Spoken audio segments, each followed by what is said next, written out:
Welcome in to another special episode of This Week in Arsenal. I'm joined by someone who is so special to me. This guy, he's a season ticket holder, he's a lover of coffee, he's the sole reason why Arsenal are winless at Old Trafford in recent years. He's also the biggest Granit Xhaka defender on here, and most importantly, he is my friend. Welcome on the show, FK, or Faisal, as is what your name is, but I think people are so used to calling you FK that sometimes people tend to forget what your real name is. But how's it going, my friend? How does it feel to be on This Week in Arsenal? Hey, listen, thank you so much for the kind introduction, man. Hello to everybody watching. And the feeling is mutual, Sash. You've been a great friend over the years, and I love what you do on X and, of course, your channel. And I'm good, man. I've had a long day at work. It's been a really testing week. Obviously, I live in the UK, and it's been a ferocious start to the year. And football-wise, things were going really well until last night. So I'm looking forward to dissecting some of that. And of course, you mentioned Granit Xhaka. How good is our boy, eh? He is Yeah, going to break Bayern Munich hearts. He's going to give Xabi Alonso a job at Liverpool. Oh, what a man. What a man. It's good to be on. Thank you for having me. great stuff, man. I'm looking forward. So, Granit Xhaka is one of the topics that we will discuss during the course of the podcast. Like, I cannot have a podcast with you and not mention his name. But we will first get into the game yesterday. And I really admire your energy for coming on this podcast, by the way. And you have incredible energy to actually go to work, come, have family, and do all that you're doing. Pleasure, But man. speaking of energy, that was something that I think the Arsenal team was lacking yesterday. That bit of passion, that energy. It seemed like a really tame performance. And a lot of people seem to think that it's stemming from the starting 11 that we put out. FK, I firstly want to get your thoughts on the 11. So we were unchanged from the last two games that we won 6-0 and 5-0. There's one school of thought that obviously says that when you're scoring this many goals and winning, just don't change anything. But then there's another school of thought that says, hey, this is a European game. This is not Burnley away.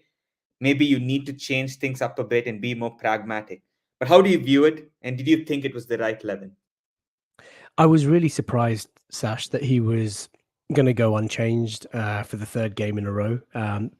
Primarily because Burnley and West Ham, as easy as they were with hindsight, two Premier League fixtures. We have Newcastle on Saturday. I was really expecting him to kind of make that change, but also from a tactical perspective, you've got in your squad a player like Jorginho who's been there, done it, won everything. And I thought the pace of yesterday's game, as it turned out, very stop-start, very slow. Someone like Jorginho, who we know is a recycling machine, would have been a really good option, I think, to line up alongside Rice in midfield as maybe a double pivot. So, from a central midfield perspective, would have liked to have seen it. From back 4 or 5 perspective, look, Raya was always going to be the goalkeeper. Ben White has played fantastic since the Dubai break. The two centre backs you're not going to mess around with. Kivior, I think, has done really well, and it's just a shame that Timber and Tomiyasu and Sinchenko are all out. I mean, what luck, eh?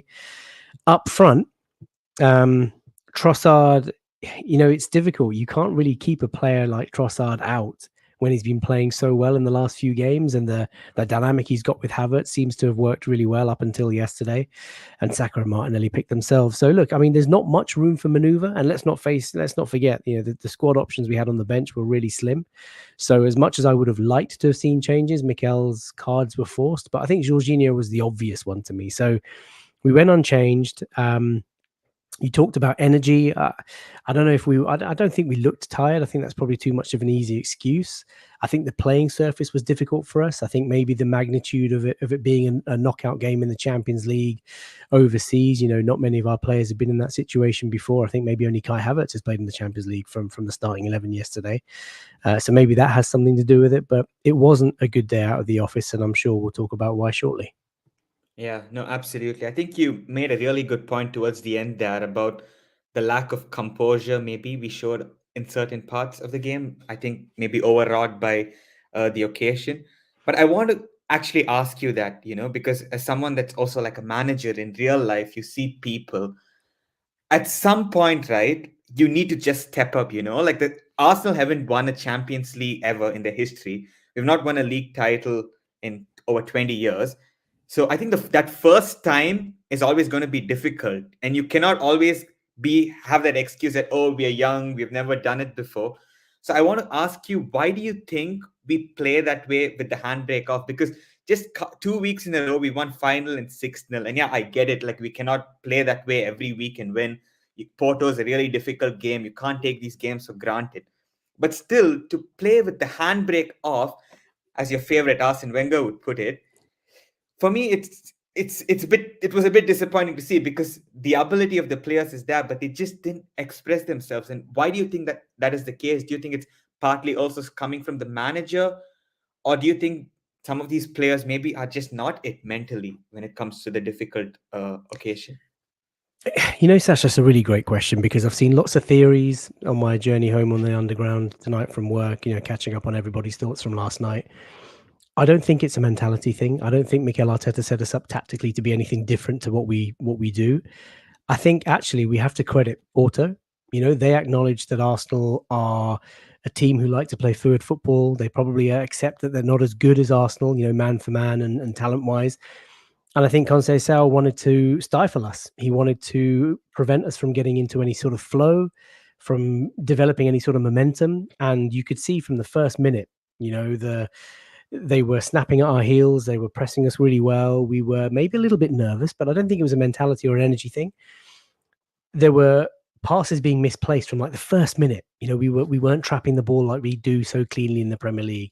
Passes were being overhit, underplayed. Maybe that was more of a, the occasion got the better of us because it's this fierce atmosphere at the Dragao. Mm-hmm. But I just think this was more of an execution of a plan that Porto had. They knew that they can't go toe to toe with us if it's an open, expansive game of football.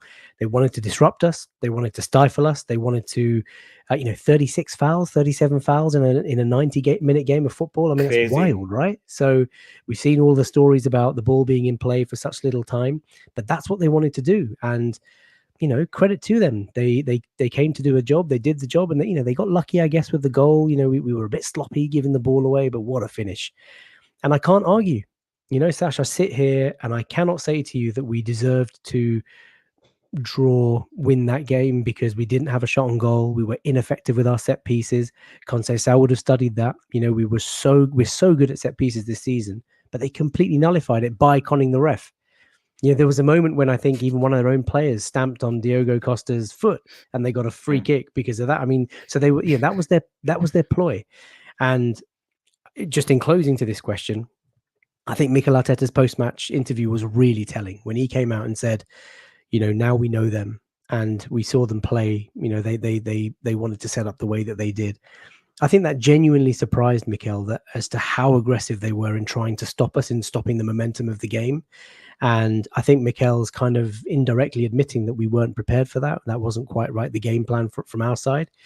And I bet you now, man, that he was spitting nails. And I think we're gonna slap them in the second leg. I can't wait for it. Cannot wait. Yeah, it's going to be one heck of a European night. I think many people have already like written Arsenal off, saying, "Oh, Mikel, he never wins at home." You saw what happened in Olympiacos. You saw what happened against Villarreal, and then last season as well. Was it Sporting? Yeah, it was Sporting, I think. Yeah. So it It was was. Yeah, I three mean, look, times. the Villarreal game was particularly painful because it was Unai Emery. The Sporting one was disappointing, but then we were in such a unique position, Sash. Like the team were in a title race, unexpected title race for the first time in a good number of years. We've not won a league title, like you said just a few minutes ago, in 20 years, right? So I can kind of forgive the team and maybe even the coach because he's quite inexperienced. If you think about Mikel, for maybe having one eye on the domestic title race, and maybe that's what kind of led us to losing to Sporting. And of course, they scored the goal from the halfway line, right? Yeah. But last night, I think a lot has been made about our performance, and of course, rival fans and the media are going to have a field day. But I think there are some Arsenal fans that have completely lost the plot. I don't think it was a bad performance. I think FC Porto are completely different to anything we've come across this season. It maybe caught us by surprise. They did what they do best, and that is, the dark arts, the street smart stuff, which would have come from Conceição because he's like that as an individual. Pepe's been there, seen it all, learned from the best while he was at Real Madrid, and that would have been their game plan. But I can tell you now they are not going to get away with that at the Emirates, because there'll be a different set of officials. It'll be on our ground where the carpet is absolutely luscious to play on, no bubbles, no this, that, and the other. It'll be perfectly wet before the game. And the atmosphere at the Emirates, I think, for the second leg, we got to make it like a cauldron, and I'm sure we can do it. And if we play our free-flowing football at the Emirates, Porto are going to be knocked out within the first half hour. Sure of it. Absolutely sure of it. No, Watch out, that's going to be 100%. clipped, isn't it? It'll be all over social media. But I'm honestly, I'm so confident and I'm so optimistic, not because of anything I saw last night, but I just think it's a timely reminder, Sash, that maybe we're not as good or as effective as we think we are in lots of types of games. And we have such a great start to this calendar year, but we have Newcastle coming up on Saturday and the return leg is in 3 weeks' time.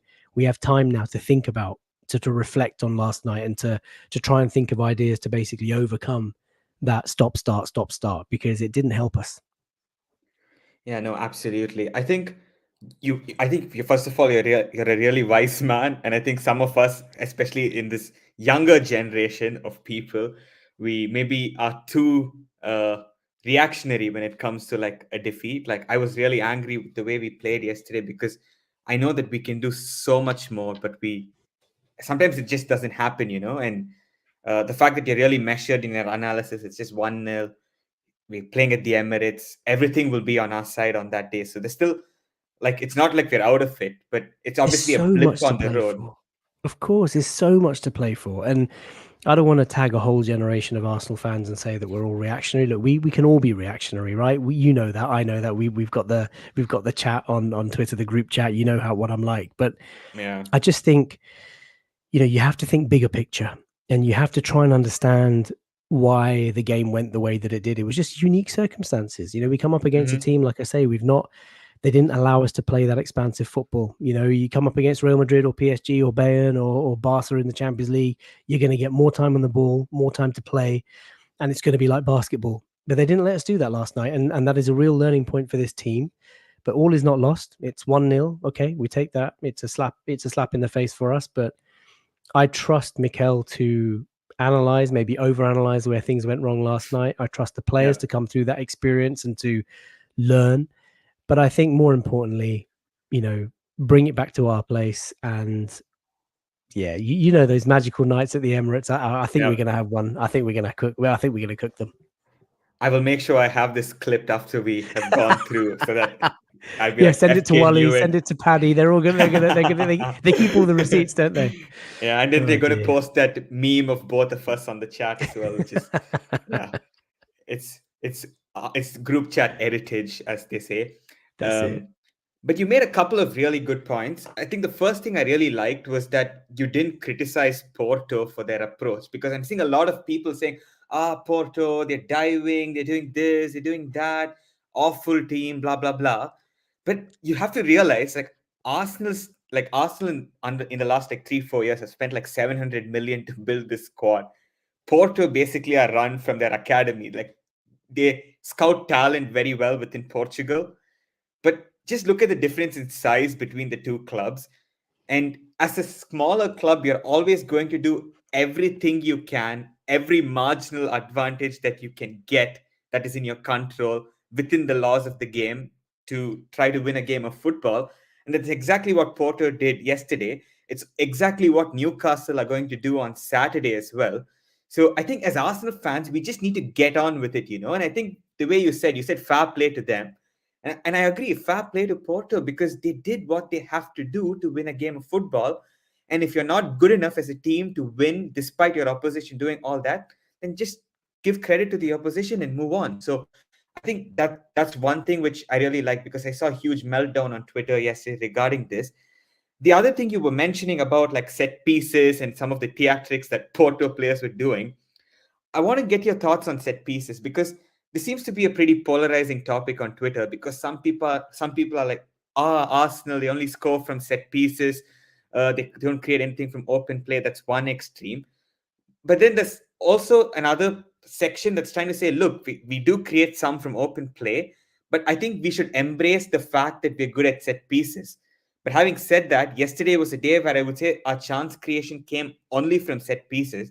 So I want to ask you, FK, like how concerning is it for you at times that when the game is in a deadlock and we need to like break proceedings, we tend to rely on a set piece. And yesterday it didn't come, and we didn't manage to have a shot on target the entire game. So how do you view this whole situation with the set pieces? Look, I think what Nico Jova and Arteta have done with our set pieces this season, last season, is insanely impressive. And I love what I see. And it's such an effective and efficient way of scoring goals. You know, it's a great threat to have. Jose Mourinho's teams always did it. Ferguson's teams always did it.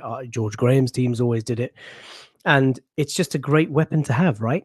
And so when it doesn't go right, obviously the analysts come out with their over analysis of disaster, disaster, disaster. I think again you have to credit Porto.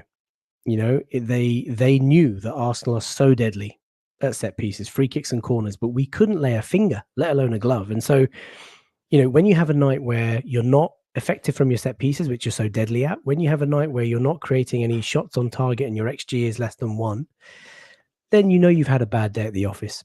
But it wasn't. It was probably a combination of us not playing the way that we know we can, but it was actually because we were restricted by Porto. And to go back to your first point, Sash, that is our problem, not Porto's. You know, you mentioned it beautifully. Lesser teams, respectfully, smaller teams, respectfully, they will have their game plan. Those who know that they can't go toe to toe with a big club like Arsenal, they will try and do whatever they can to try and stifle us, and they did that. And we struggled with their sort of mid to low block. We struggled with their rotational sort of fouling and their sort of dark arts, and just a humble lesson to be learned. So it's frustrating. I'm not panicked. I think we will continue to work on this and develop as a group. But like I said a few times on tonight's show, I think we're gonna have a completely different story in the return fixture.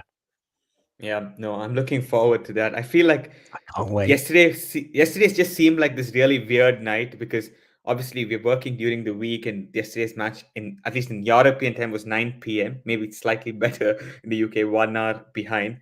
I came back home. I knew I was only going to get like 6 hours of sleep. And then my team just conceded a winner in this Champions League tie that we're playing for the first time in 6 years, that we're playing in the round of 16. So it was a bit like, But I think, as you mentioned, take it on the chin. And I think, yeah, as fans, we need to have that perspective sometimes, and not get over emotional. I certainly hope the players are not getting over emotional reading into social media. I think for this Arsenal side, especially, the solution is not to go in the mirror and have a hard look at themselves. I think they need to enjoy their football and thrive in these type of moments. And that's what I hope that we will do. But I now want to get back a bit into the tactical aspect of the game. And Mikel Arteta, he's been criticized quite a bit yesterday for his in-game management. I think, as you mentioned at the start, that maybe Jorginho should have played this match. Do you think that we waited too long to make a substitution? Because it was pretty flat the first half. I'm pretty sure that's how you saw it as well. And the second half was slightly better, but still not enough to say that the 11 that's on the pitch is playing well. So were you surprised that it took him so late to make that substitution? And is this something about Mikel that's slightly concerning, that his in-game management sometimes can get very reactive, very predictable? It's almost like these auto subs on FIFA that would happen like 60 minutes, 75 minutes. It's like, you know what he's going to do. He's going to take Trossard off, do this, this, this. Is that a concern for you? Or do you think Mikel's strength, which is his consistency in thought, can also sometimes be his downfall? How do you see this? I think I don't want anyone to think that I'm reactionary by saying I've always had an issue with Mikel's substitutes in that I think they come quite late. People used to convince me that, well, actually now the games in England are a little bit longer. You get 7, 8, 9, 10 minutes of injury time. So it's about starters and finishers. Okay, fine. But I still am not convinced that Mikel gives his substitutes enough time to make a difference. You forget last night for a second. I can count on many occasions Emil Smith Rowe coming on 70, 75, other players coming on, so Reece coming on 80, 85. Like, what do you really expect someone to do in such a short space of time when, bearing in mind, the ball is out of play for half the time? And then fans get on the back of these players for not making a difference and for not being good. Can I ask you a So, question? Can I ask you a of quick course, question? Can you tell me how many starts Reece Nelson has made in the Premier League in the last 4 years? I Since want to July go 2020. Can you guess? 10. No, Zero. no. Really? Zero Wow. Premier League starts. Which is insane. Everything. Which is Yeah. insane because he had after that Bournemouth game, we really thought that maybe his career would be projected into some sort of regular game time. But wow, that's surprising, man. But see, that's my point. Like they don't get enough time to make an impact off the bench. But going back to last night, I have sympathy for Mikel because you look at the bench, the options. We had two goalkeepers. We had three or four academy players. We had Fabio Vieira, who's not fully fit, Smith Rowe, who's not fully fit, Nketiah, who look, you guys know my thoughts on He would have Nketiah. won the game off the bench, man. Come on, you're Don't being shut up, really man. harsh. Come on, don't behave. And Jorginho was really the only player, and the Yeah. substitute itself was an interesting one. He took off Trossard and brought on Jorginho, which to me suggested, well, okay, maybe Mikel's going to settle here for a point. Maybe a point. Maybe he's going to settle here for the draw. So had we have had Tomiyasu, Timber, Partey, Zinchenko, Jesus, we would have maybe seen more subs. But the reality is, um, nothing to choose from on the bench, and so I have sympathy for Mikel. Yeah, but just let's assume for a second that all our players were fully fit, including the defensive midfielder who makes an appearance once every 5 months, Thomas Partey. If even he was fit, what do you think is the 11 we go with in a game like this, like away to Porto? Like, do we have a set team regardless of the opposition that we face? Or for a game like Porto, would you have a specific approach? And let's assume, for argument's sake, that everyone was fit. Like, which player do you think could have come in and changed maybe the game? If everybody's fit, Yeah, I mean, Thomas Partey obviously springs to mind. I mean, what a player he is, right? He ball retention, ball progression, breaking the lines, just fabulous player. Partey and Rice in midfield alongside Odegaard for me is the ultimate, and it pains me, Sash, that we've not been able to see it even once in the Premier League. Who else would have changed? Gabriel Jesus, of course. Trossard wasn't having much luck. Gabriel Jesus is the sort of player that I think would have given Pepe a good run for his money. I mean, that's the other thing. Pepe's 40, 41 years old. We didn't run at yeah. him once. And the We other didn't, center backs like 21, so it's like, but like Pepe in yeah, particular, we didn't run at him once. Martinelli and Saka are picking up the ball on both flanks out wide, nothing through the center. What else? I mean, Ben White was playing right back, trying to overlap, trying to invert. Maybe had we have had Zinchenko, that would have helped our build up. But then you leave gaps on the right hand side. There are players that would have made a difference, but I think central midfield is the key one. Partey and Rice for me, I'm so sad about this, Sash, because had they have been in this team, we'd be 5-6 clear of Liverpool right now, no doubt seriously, about it. man. Yeah, In my yeah, mind, we'd never have lost that Fulham game, that West Ham game. We'd have picked up more points. I just, it's so frustrating because with the benefit of hindsight, you and me, we were going to talk about Granit Xhaka, but I wish we didn't sell him because Xhaka in that left 8 position was incredible last year. yeah. And with Rice alongside or behind him, he would have been even better this year. So yeah, it's frustrating, man. But I'm if the players were all fully fit, I'm sure they would have had a positive difference. Yeah. Anyway, we're getting Xhaka back from his loan spell in the summer, so I'm sure that he will be back in an I hope Arsenal so shirt. for our sake. But yeah, but you made two very interesting points. The first one was the lack of maybe ball progression from midfield in Partey's absence, because that's something he brings. Like, well, whatever you think about him, I don't think there's a player in the world football who breaks lines from the base of midfield in the manner that Thomas Partey does it. You know, the way he just caresses the ball and finds those players in the pockets is something so unique. And this got me thinking actually. So the lack of progression from midfield, there's a huge debate on this on Twitter. Is it due to the players in the pockets, Havertz and Odegaard, not being available enough? Or is it the fault of maybe Declan Rice and the fullback that inverts into midfield with him, in this case Ben White, for not being incisive enough with some of those passes? Or would you say maybe it's a combination of both? Like, because it was very clear yesterday that we were not able to move that ball vertically at all. Everything was horizontal, and then we play a long ball. It was just the same pattern of play. So what do you put that down to? Of course, Porto played amazing, as you mentioned. But from if you're to do a self introspection and say what could we do better in that regard, what do you think it is? That's a good question. I mean, obviously Porto had their plan to stifle us. They weren't allowing us to get more than 4 or 5 passes together in a string. We went wide quite a lot. Martinelli had a lot of the ball. You know, if you look back at the game, Martinelli had a lot of the ball, and I think he played as he normally does. Saka, both Porto's fullbacks were really good last night. I don't think Trossard and Havertz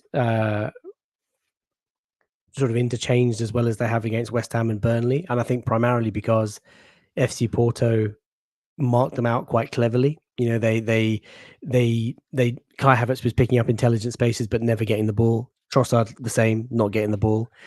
So the vertical passing just wasn't there. You're absolutely right. It's a difficult one. I mean, Ben White, you know, tries to invert, tries to overlap. Saka didn't, you know, he's either. I don't think Saka played badly, but I think Wendell played really well.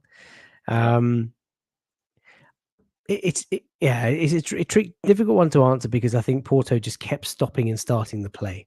Had we have just, you know, because if you look at so many of our goals, we ping the ball about the back so much, trying to attract the opposition out, and then we work our way up the pitch. But we weren't even able to do that because every 6th, 7th, 8th pass there was just a foul, and the playing surface. You know, there was from the very first minute, the ball was played across to Erdegaard, and he's not been able to trap the ball. And you're thinking, what's he doing?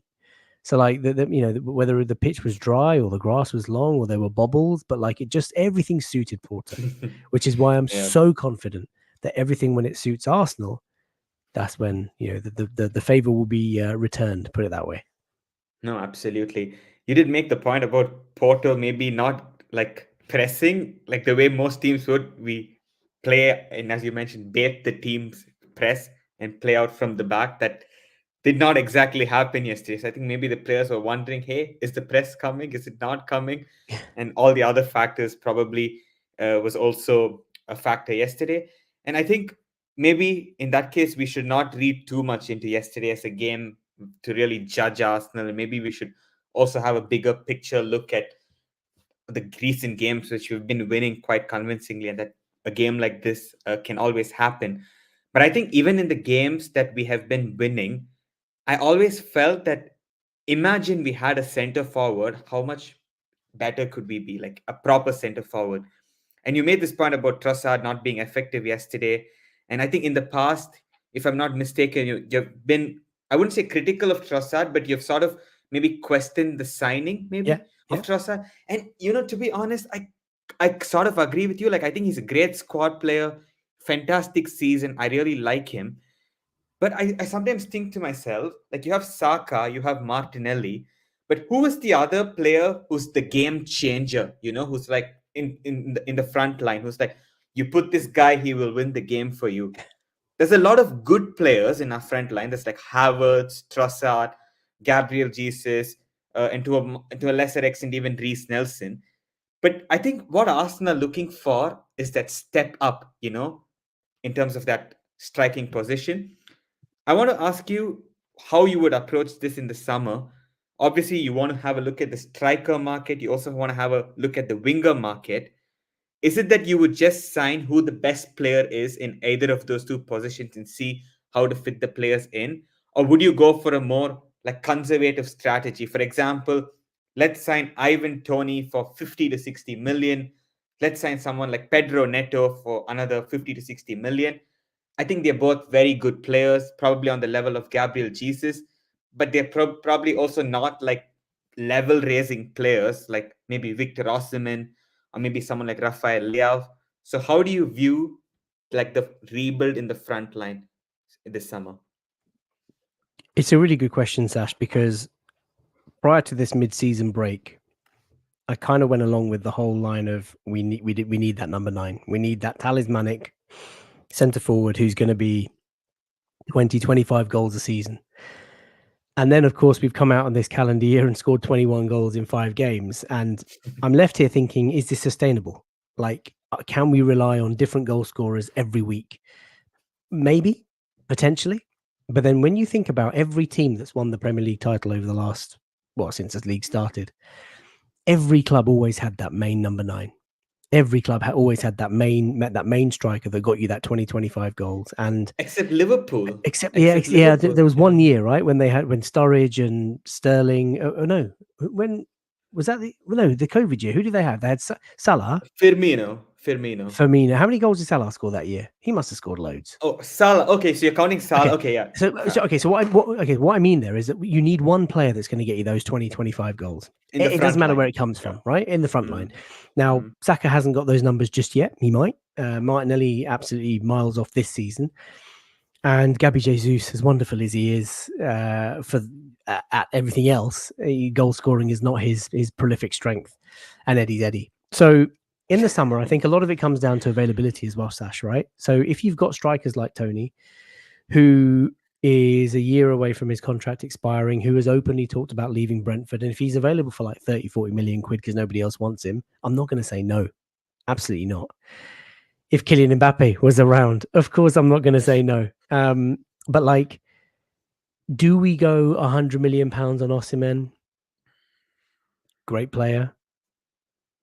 Probably, if that means that we can still reinforce the squad elsewhere. For me, this is about depth. Beyond Saka and Martinelli, we don't really have much on the flanks. Beyond Gabriel Jesus, we don't really have any other attacking options up top. I mean, Trossard has come in and he's played really well since the start of the year. Let's not forget, August through to December, Trossard wasn't really doing much. Yeah. That's a fair thing to say. And when I questioned his signing, it was all about last summer. And I sort of said, well, Leo Trossard has had a good first 6 months with Arsenal, but if we need to sell players, he's probably one of very few players that's got 20-25 million pounds worth of value. So if I could break even on him and go for someone else, I probably would. And that's where the comment came from. He now looks to be doing bits, and he's had a really good sort of 5 weeks, 6 weeks this year. So if he can sustain it, great. But yeah, I think for me, it's about numbers. If we can get a Tony, if we can get a Neto, you're probably talking 100 million for both of those players together. Yeah. That to me is more appealing than just going and getting 100 million pounds on Osimhen, because Saka's, will get buried soon. We got to be creative. It's all down to what's available, Sash. Unfortunately, I think players like Mbappe are just out of our league at the moment, and that's fine. That's Hmm. cool. I'm comfortable with that. I know it. The romantic in me is like, yeah, he's going to come back, get the 14 shirt off Eddie, and be the heir to Thierry's throne. But I'm in fantasy land. So yeah, I think we desperately need someone who can come in and challenge Martinelli and Saka, and Pedro Neto could be that guy. I think we desperately need someone who can come in and be capable of either scoring 15 to 20 goals, and that's probably Ivan Toney. And he also offers another alternative to Jesus that isn't Eddie Nketiah. So that's a good start. Do I spend money on someone left field and someone young like Evan Ferguson? When I've seen him play, he looks great. He's a prospect, but 100 million? Really? No. So it all Not depends until on he's who's proven. available. Yeah. Yeah, not until Mhm. he's proven. So it all depends on who's available, and it all depends on what we can get with our, what will be limited funds. So Tony, I think, given his situation, will be a shrewd move. I can't imagine Brentford getting it anywhere near 60, 70 million quid, because they've openly admitted that he's going. He's openly talked about going to Arsenal. David Raya's there, his teammate. He's probably been whispering in his ear to say, look, great club, come and play for us. Tony's talked about wanting to play for Arsenal. So all the signs point that way. But it wouldn't surprise me if Edu had some other card up his sleeve. What do you think? Yeah, so it's a really tough one, to be honest, and I think your school of thought is very logical because obviously we're lacking depth, as you mentioned. Like if Saka's injured, the drop off is extremely high. And what you're saying when you say sign Tony and Neto is essentially when maybe one of your frontmen are unavailable, the drop off is not so high, and you can also rotate, change things in according to games and have that continuity. And I think that makes a lot of sense. But maybe I'm being very ambitious here because I'm thinking, I honestly think that Arsenal, in terms of how we play, like, I think we are one of the best teams in the world. Like, honestly, like, I know it sounds silly to say this after losing to Porto and Mm-hmm. like being third in the league, but we're third in the league behind City and Liverpool, and we're literally going neck to neck with them. And we did it last season. So it's not like an anomaly last season. It's like 2 seasons in a row we're doing this. And when I watch teams like Bayern and even Real Madrid playing this season, like it's not like when I look at them, I don't feel like, oh, this like it's not like before when they had like Bale, Benzema, Ronaldo, Cruz, Casemiro, Modric, and you're like, Yeah. okay, this team is like on a different level. It's not like the Bayern of the past either, where they had all these like superstars. Like they still have some good players, but maybe they're not in their peak anymore. It's not like the Bayern of the Hugh Heynckes' team or like even Ancelotti's team for that brief while when we got slapped 10-2 when they had like really good players. This Bayern team does not even have a good midfield. Like when I look at that midfield, I think we're just going to run all over them. Yeah. And and just to get off a bit on a tangent, you made this point about like fans saying, oh, we didn't beat Porto, so like we can't even challenge teams like Bayern and Real Madrid if we can't even defeat Porto.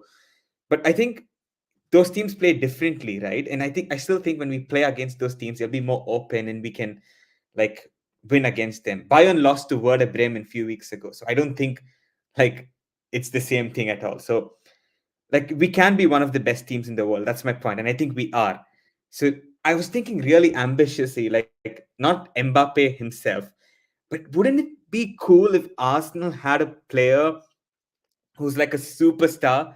Like I don't think we've had a player who's like a superstar, like since Henri maybe. Like I'm talking about like a Well, Ballon d'Or player. as in buying an established superstar or making a player become a So superstar. I mean, because Saka, Saliba, Rice, they're there, man. I mean, they're like elite level footballers. So are yeah, you I talking meant centre for the forward front type line. superstar? Yeah, Right. yeah, exactly. I meant like for in the forward line. Like I think Martinelli and Saka are really good.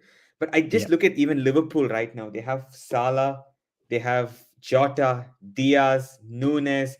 Then they have guys like Harvey Elliott. Like they're just so stacked in those positions with quality. And I think maybe what you said is right. First, let's stack up the team with some depth, and then after that apply the finishing touch, which is that world beater. But yeah, those such players don't grow on trees, so we could also make another one, like sign some kid from Brazil who's like 17, 18, who's destined to be like the next Neymar, like that type of signing. Like I want to see Arsenal have a player in their team who people are like, this guy is the best footballer in the world, like this guy could be one or two in the Ballon d'Or. Like Saka and Martinelli, like Saka's world class, Martinelli, I think, is close enough. But I don't think if you look at them right now that you see that they're going to finish like first and second, like in the Ballon d'Or. Like, they're not there yet. And I just think like how United, they grew Ronaldo into that player. Like Yeah. it would be so nice if Arsenal had that like world beater, is what I'm coming to say, who can win matches on his own. And I don't know if there's a player like this available in the market, but if such a player was available, I would be inclined to like going for that player and trying to like snap him up, because like that's what we need in my opinion. But then, is that our project, Sash? Are we the sort of club that's going to go out and get a ready-made star at that level? Look, we did with Declan Rice last year. It was £100 million. I don't know if we've got another 100 million to blow on a player. Bearing in mind, we also spent £65 million on Havertz and made him our highest paid player at the club. I think it could be a case of we have to make another star. And if it's a young profile of Pedro Neto who comes in and it allows Saka to be that superstar, Saka's getting there, man. His return this season is phenomenal. Like the He is, numbers he that this is. guy, the numbers that this guy is turning out, 28 goals and assists this season so far. The guy's like what, 22 years old? He's No, there, yeah. man. Martinelli, of course, disappointing in terms of I think 4 goals in the league this season. There is a hole at number 9. I understand that. I get that. But I don't know if we have the minerals to go out and get someone who is already established, unless there's a release clause.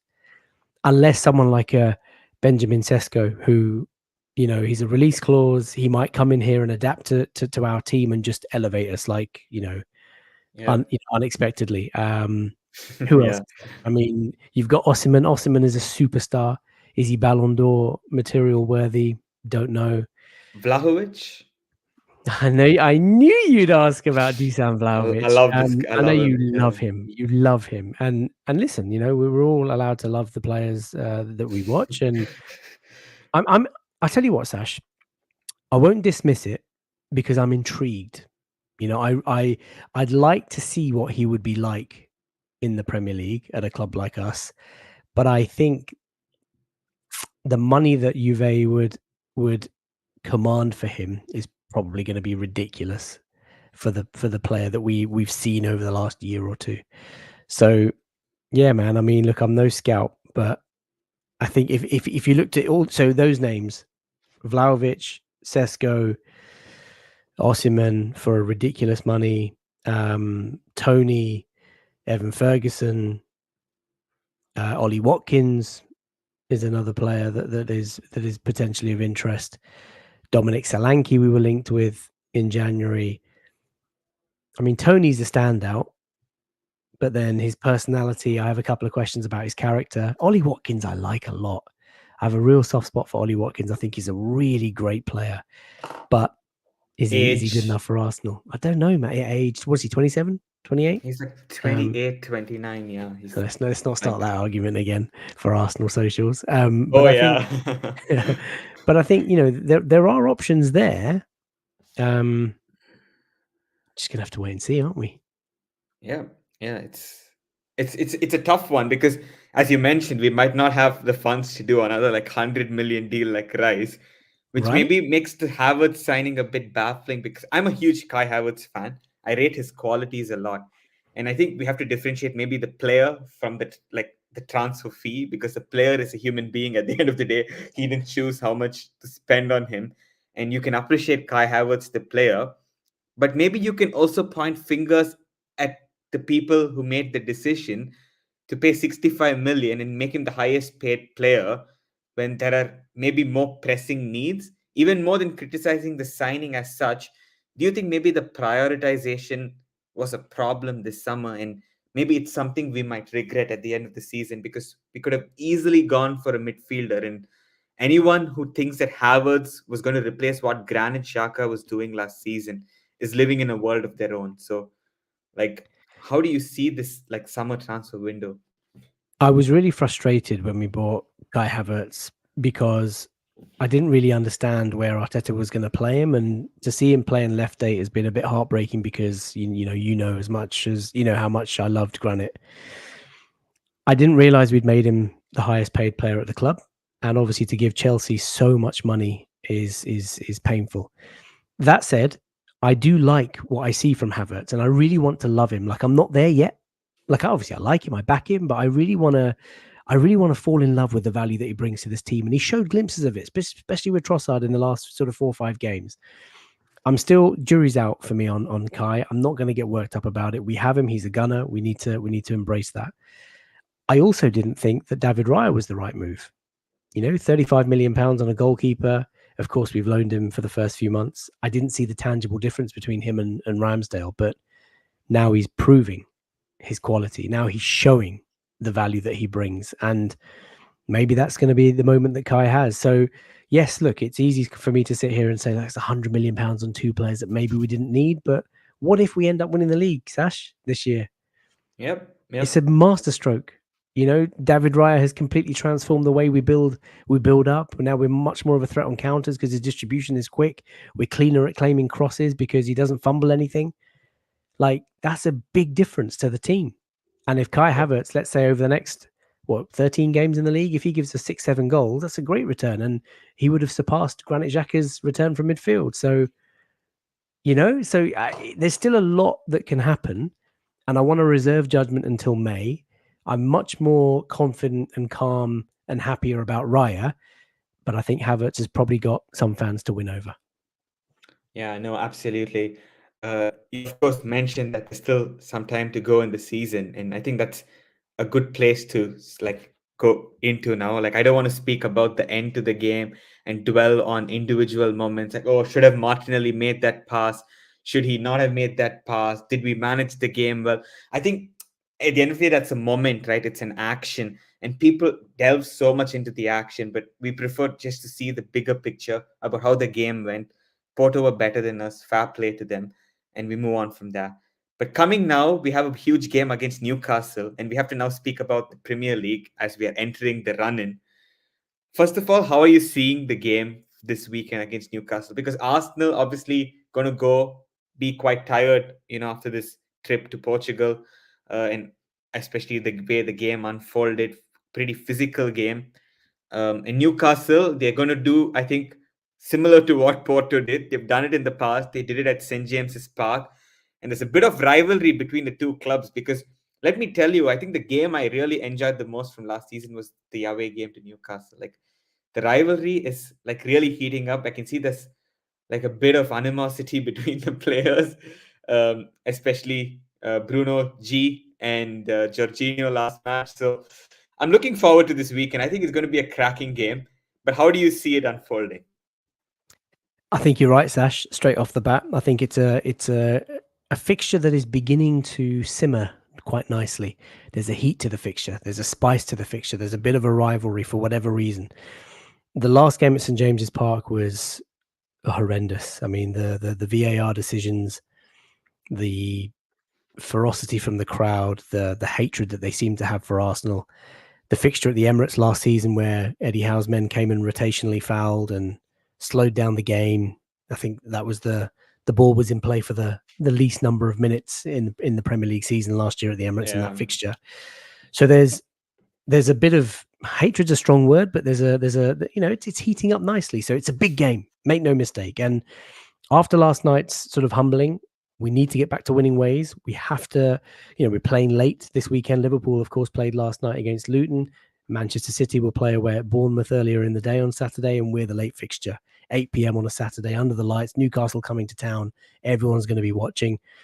Got to win it. It's as simple as that. It sounds ridiculous, but 13 games to go now, Sash. We know what City are going to do. We know what Liverpool are capable of doing. There is no room for error. We have to win all of these games. And if we've got any chance of winning this league title, we have to take maximum points in all of our games up until Etihad. Try and go to City and not get beat. And then, if you're in with a chance, then hope for the best. But this game on Saturday, it's going to be hard. Make no mistake, Newcastle, they're unpredictable this year. They've not had the best season. They probably didn't build as much as they wanted to build on. They've got some injury problems. So I'm expecting Arsenal to get back to winning ways. I don't think it's going to be comfortable. I think it could be a very slow, sluggish night. But I expect us to win. Mm-hmm. Yeah, I expect us to win as well. And, as you mentioned, huge run in coming in. I think, we have to be stoic about the way we approach it, focus on what's in our control, go game by game, not look too far ahead, focus on the process, on the preparation for each game, and then, let the table dictate itself. We have a comment from Shams there, who's my co-host of this podcast. He unfortunately could not join today, but he's in the comments saying we're winning 7-0. I would love that to happen. And hopefully I want Bruno whatever he's Guimaraes. eating for dinner. I it want would be whatever he's it would had for be dinner. epic. Yeah. 7-0 Yeah. would be amazing. Oh, he just landed, he Se- says. Okay. 7-0 with the Bruno Guimaraes sending off. Like that would be Could incredible. you imagine? Yeah. You look gorgeous, FK. You have some love as well. Thanks, Shamsdale. um, I try my best. Freshly buffed today. yeah. What changes would you make for that match? Like, would you look to change something drastically? Because, as we were speaking earlier before, like we won 6-0, we won final, then we have this blip, but it's in a different competition. But all the context we just discussed over the past 45 minutes, do you think it's It, harsh to change the Premier League's team, or would you keep it as it it is? depends on who's fit, right, Sash? I mean, if, let's say, Tomiyasu's back, I'd quite like to see him play. If Zinchenko's back, I'd like to see him play. If Jesus is back, I'd like to see him play. It depends on who's available. I mean, if you look at the subs bench yesterday, there's not much there. Does Emil Smith Rowe come into the team ahead of either Trossard or Havertz? Probably not.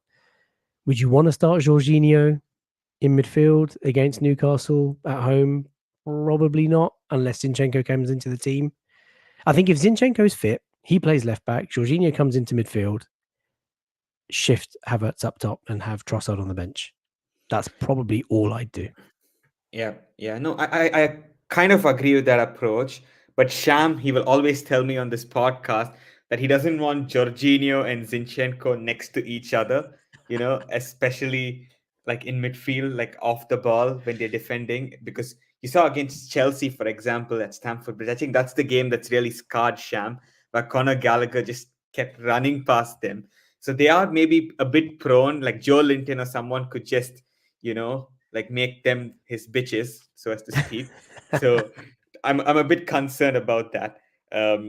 But other than that, yeah, on the ball, I agree with you. I think it could be a pretty good approach, and it's interesting to see what Arteta will do. Maybe even Declan Rice might get a rest. I don't know, like as possible as well. Play Jorginho, that a really progressive passer, and maybe get even ESR and Odegaard next to each other. I would like to see a bit more of Fabio Vieira as he's come back from injury as well. Mhm. But yeah, all in all, I think it's going to be a good night, and I think it's going to be a convincing win. That will just calm the fans down a bit, because I I think hope so. after yesterday we need a bit of that belief that hey, this was a one-off, and we're going to turn this leg around as well. So let's hopefully win the games that we are playing until then. Fingers crossed. Yeah. And you already given your thoughts on what's going to happen in the return leg against Porto, which will obviously be played in 20 days. I think Arsenal are going to be boosted by the return of several players from Timber. Thomas Partey would be back. Timber probably not, but maybe he returns to training. And Thomas Partey would be back, and you would get Fabio Vieira, Smith Rowe, and Zinchenko and Gabriel Jesus all in a better condition. So it's going to be a very different second leg. But I'm also intrigued to see the impact the return of all these players has for our Premier League season. Because FK, like in recent seasons, every time end of March, there's some injury to some really key player, and we're not able to replace that player. It was Thomas Partey 2 seasons ago. Last season, it was Saliba. Mikel Arteta was asked in a press conference about Arsenal's title hopes. And he mentioned that, if we can keep the players available, we have a really good chance. So I want to ask you finally, how do you see this title race progressing if Arsenal have all of their players back? So playing your dream midfield combination, Partey, Rice, Odegaard, having Gabriel Jesus, Martinelli, Saka, and your favorite back four. Do you think we can win maybe 10 or 12 out of like the remaining like 13, 14 games? Like how do you see it progressing? Well, we've won 5 out of 5 in 2024 since the start of the new year, and that's a club record. We've never done that before in the Premier League. Sash, I really want to say that we can win the league. I mean, we can win the league. Will we win the league? Probably not. If I'm being brutally honest, I think Manchester City are still favourites for me, even though Liverpool are leading the way.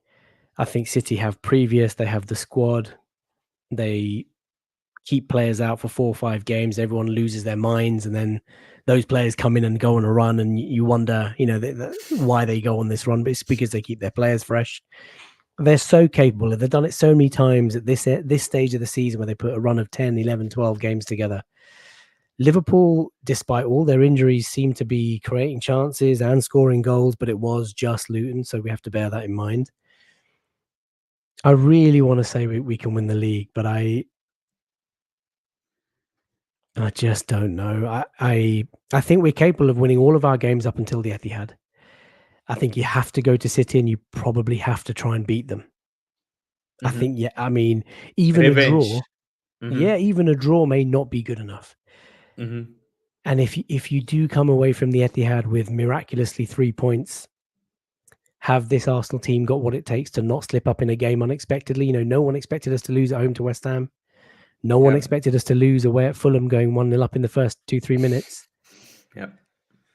So I say it with a very heavy heart. I don't think we'll win the league this season. I think we can do it, but I think we need a lot of things to go our way. And so, unfortunately, I think it's going to be City's title. Ah, man, that was a bit of a dampener at the end. Sorry, man. I'm Um, sorry. I really want to say so that in we are one going to do it.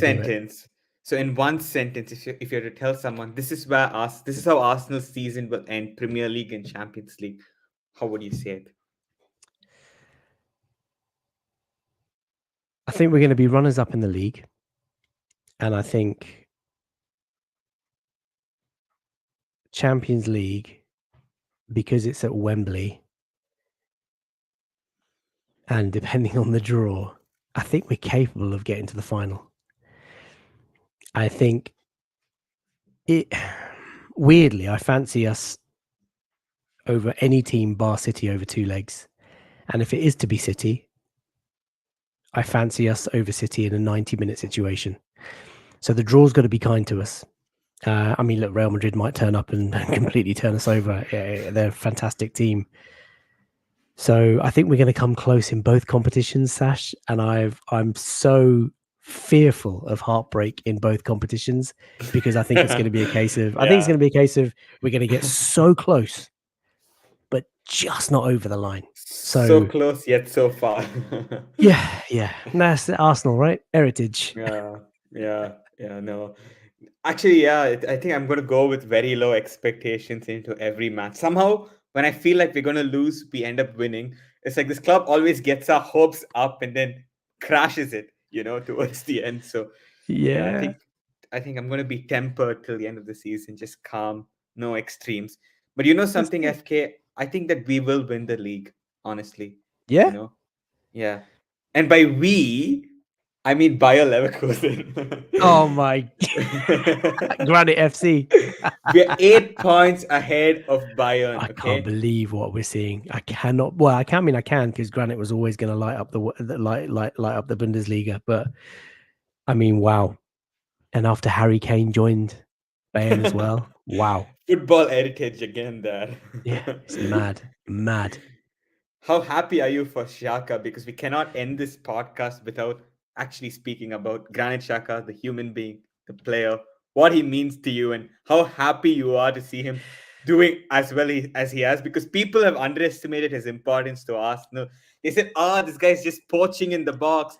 He's not contributing anything. The people in our group chat try to tell us, Xhaka, he's doing nothing this season. Arteta's given him this free role. But without Xhaka, you're actually seeing what we're missing in midfield. And as they say, one person's pain is another person's gain. In this case, it's Leverkusen's gain. And much as Xabi Alonso has been fantastic, I think a huge reason why Leverkusen are where they are is because of Sir Granit Xhaka's presence in midfield. So, FK, please take it away. What are your thoughts on Xhaka, the player, and what he means to you? Well, what he means to me is he's a special player. You know, he is a guy who was ever present during our toughest years in recent history. He was a guy who always gave his all, left nothing out there on the pitch.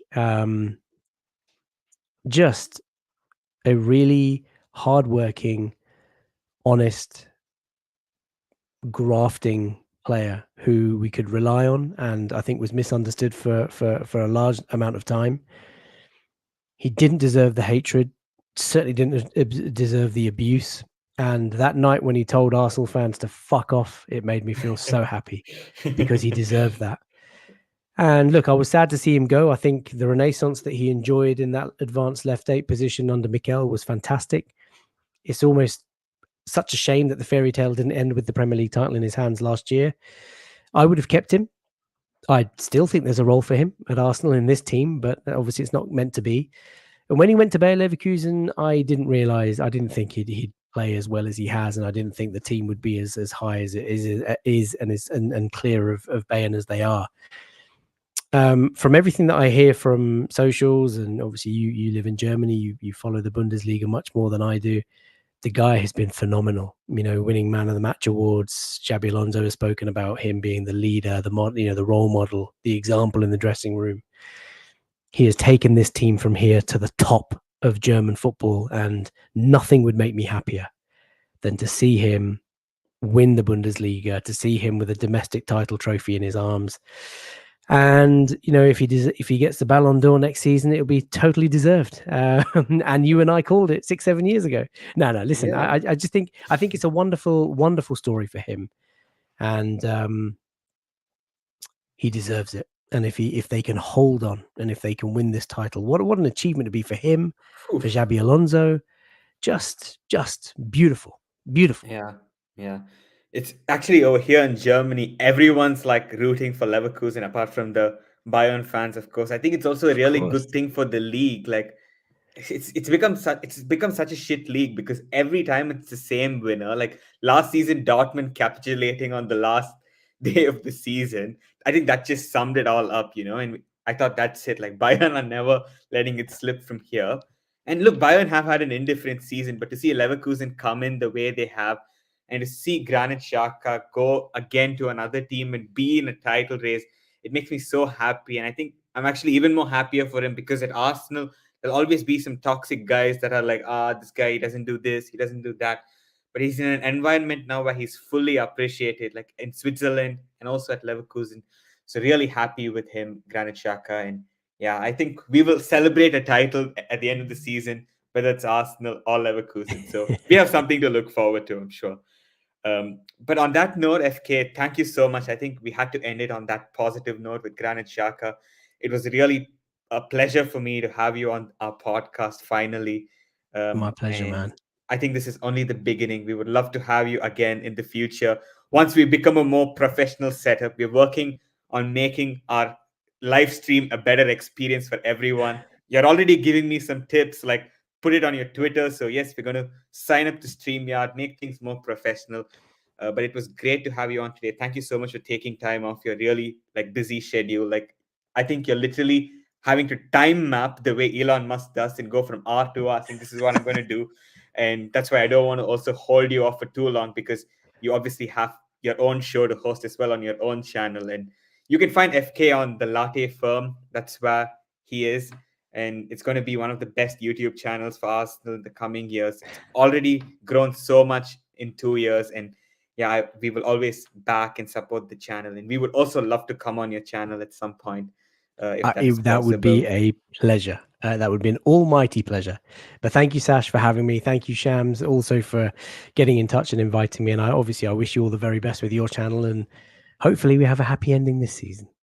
Yep, fingers crossed. Thank you, FK. And also, where could people find you apart from the Latte Firm, if you want to plug any of Yeah, your so other social? thanks, man. I appreciate that. So obviously, my Twitter handle is there, fcarnage. You can find me on there, chuck abuse at me on there, no problem. Latte Firm is my Arsenal YouTube channel, so check it out. We do post-match phone-ins on a match day, which are phenomenally successful. They're on Spotify and Apple. We have late night latte shows where we preview games and post-match games, and we're doing one tonight in about an hour. And yeah, no, I appreciate all the love, and like you, Sash, you've got a huge following on X. We're privileged. So many people watch us and listen to us and engage with us, and even hurl abuse at us from time to time. That's just the way Yeah, the game. The game is the game, and I appreciate yeah. everybody who tunes in and everybody who joins in. Yeah, I love your positive spirit, the way you take abuse. I think it's the same with me as well. Like, go ahead and do Yeah, whatever the hell man. you Yeah, want. I mean, half of it I And don't even read if I'm being honest with you. But the game yeah, is the game. If you yeah. can't take the heat, get out of the kitchen. Simple as that. Yeah, yeah, absolutely. Thank you, man. And I would like to end with a famous phrase from yours truly, Hashtag we move. Take care, guys. Have a good night.